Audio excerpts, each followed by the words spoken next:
Want to trade? This is lesson number 1 in trading a volatile market. And I just failed. Now, I have just done something that's revolting, right? Right. I put $20 in my mouth. I probably gave myself hepatitis. But has my saliva changed the value of this $20 bill? Doug Hirschhorn is a former sports psychologist who spent the last 2 decades coaching Wall Street traders to put their opinions and emotions aside. He's been particularly busy this year. So what's the number one thing that you tell people about how to survive in this volatile market? Write down your game plans before you put a trade on. Know why you're putting a trade on. And then when the trade starts to move and becomes volatile, you ask yourself this one simple question. Is my reason for doing this trade still intact? That kind of discipline, he says, is particularly important in a world of information overload. We have a president that is an active tweeter.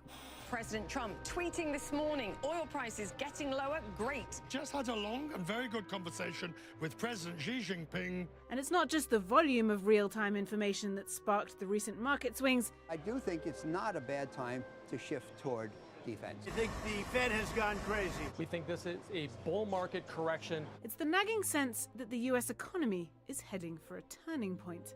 The Fed, of course, is raising rates, trying to cool down the market.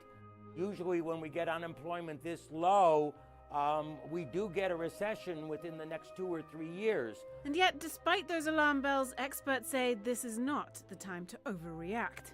Valuations are still sound for long-term investors. There's no reason to panic. Sloppy trading comes in when we get emotional.